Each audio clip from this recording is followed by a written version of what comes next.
name is Kara Gross. I'm a Vice President at Joint Venture Silicon Valley Network. We're an active participant in the Grand Boulevard Initiative, and as such, I was invited to be a member of the Technical Advisory Committee for the Alameda project.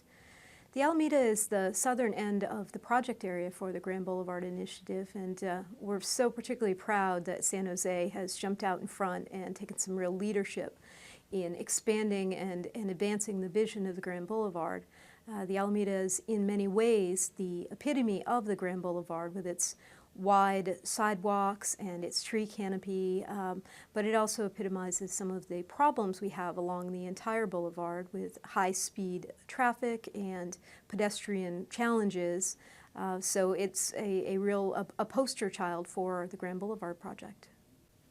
My vision for the Alameda is to realize its potential to become a Grand Boulevard.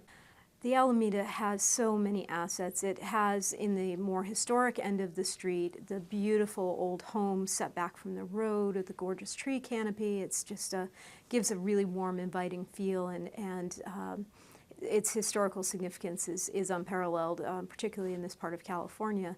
And then further down in the neighborhood business district, you've got some great street-level cafes. You've got some really warm, intimate feelings of space with the traditional historic buildings side by side with the new construction. It's just got a great feeling about it, and it's got a great foundation for the future work that we want to do along the road.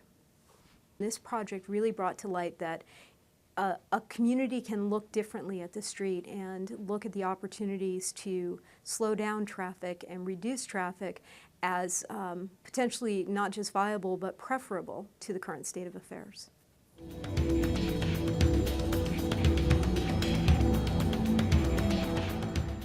Hi, I'm Larry Clark. I have been the president of the Alameda Business Association for 3 years and treasurer for 2 years. The Alameda has a rich and storied history. It has always been historically just the place to live and to work in San Jose.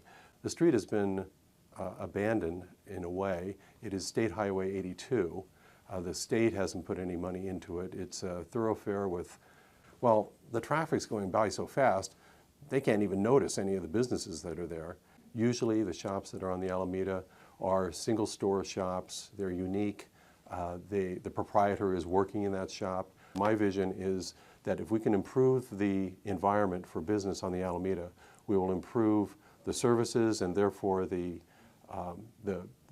will be a better place for the residents that live on and near the Alameda.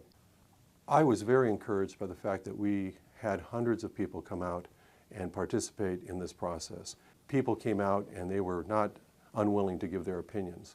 And I think that is what has encouraged me. I think that this consensus that has been put together in this project, I think can be supported by pretty much everybody in the neighborhood and pretty much all the businesses. If we can implement this plan, and if we can get the bulb outs and the beautification and the street furniture and the widening of the center strips, we think we can make we can make this place called the Alameda a more inviting place.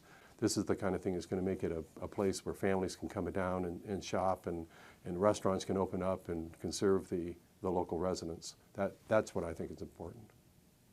One of the things that we would really like to see is that since there are such great homes and great neighborhoods, that the people in those neighborhoods use the Alameda as a close venue for doing their shopping and for doing their daily purchases. So the businesses can thrive on the Alameda, and we can have a full complement of services and stores to serve them.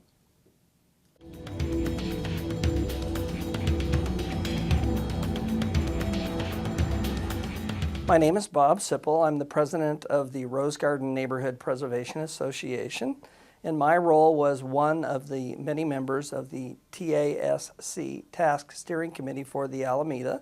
Currently, you drive down the highway, it's 4 lanes, and it will be proposed initially as being the same 4 lanes.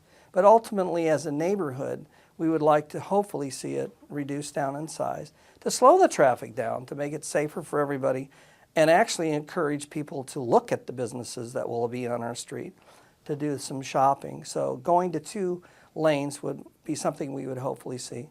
Almost the first 4 or 5 blocks is some of the most historical homes that you'll ever see in all of San Jose. And off to each side, in the Rose Garden, in College Park, Shasta-Hanchett, there are many, many neighborhoods down there, you will see homes that there are just 1 or 2 of them left in not only this state, but sometimes in the world. There's a lot to be said about the street already, even though it's in a poor state of repair because of the dispute over who's going to maintain it up till now. There is a tree canopy. There is a lot of beautiful mansions that are already well cared for. So, and there's a business district already started. So there are some assets there. And I just hope that we can get the money to expand on that and make it happen. We are hoping that right away there will be a center divide. There is a canopy of trees already on the Alameda, but we would like to see some of the old trees that have gone by the wayside replaced. Eventually, we would like to see landscaping in the center divide.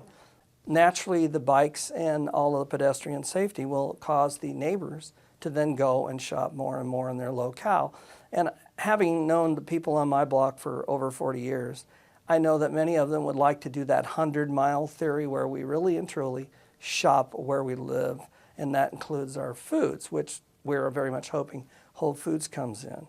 This particular project was the most pleasing I've ever experienced. You threw into one room people from the redevelopment agency, from the streets and street development, also neighborhoods and businesses.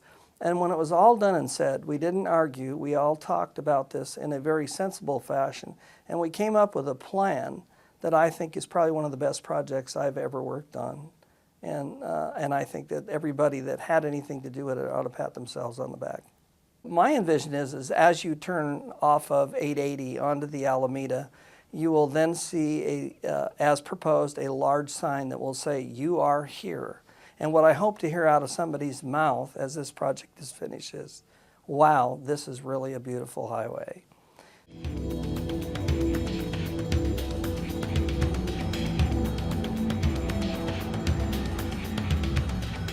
Hi, I'm Richard Keed. I'm the Director of Business Development for the San Jose Redevelopment Agency.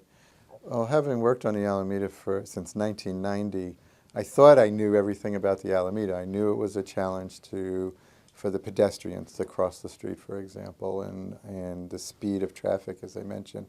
There are ways to mitigate those problems through some standard things you do. The Department of Transportation has already applied for $5.5 million in improvement money to implement what the plan laid out.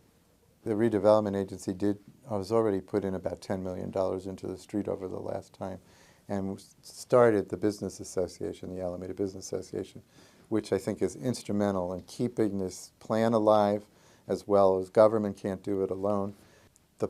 Plan lays out several features that will make it more pedestrian friendly, one of which is bulb outs, increased median size so that you do have a refuge between the street while you're crossing the street, closing a few left turn lanes to make it, again, more pedestrian friendly. And then we hope to have some amenities along the street, like increased side benches and shelter space for the VTA bus stop. Well, my vision is to be a thriving, active neighborhood business district, and also the adjacency to downtown. I think in the arena in particular is a virtue for the district.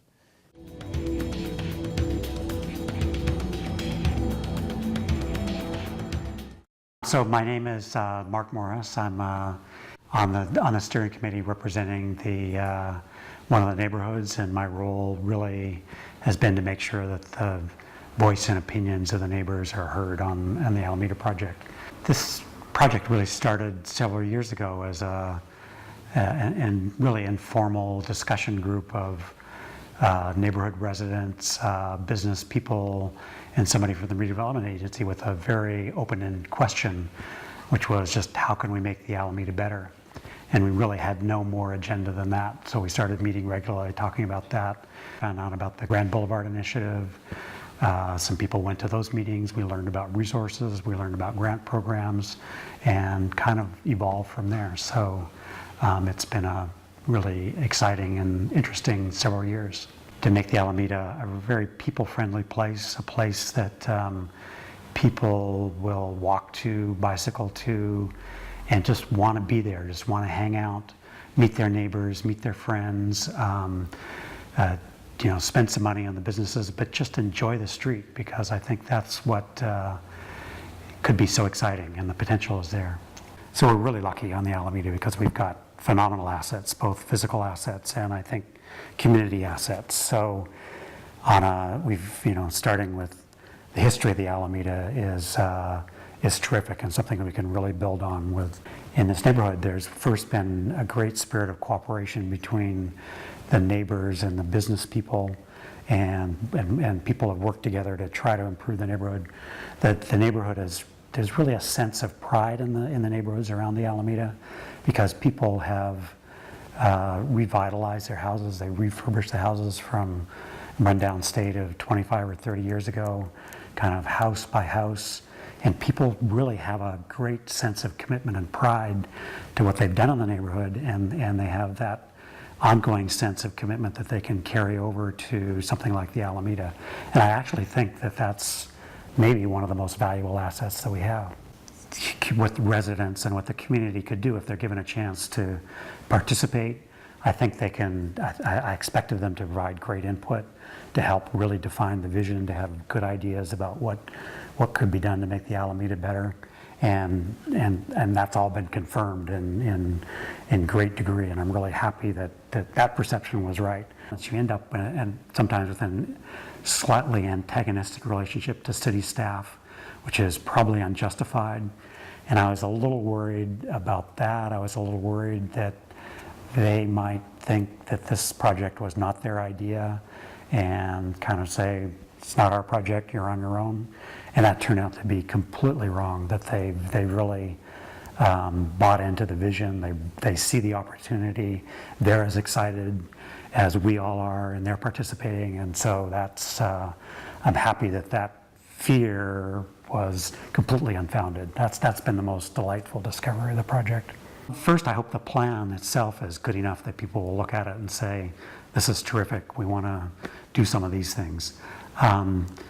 Secondly, just that again, to reiterate, just have faith in getting the community involved, and confidence that will produce good results, that people are amazingly tuned in to what they want.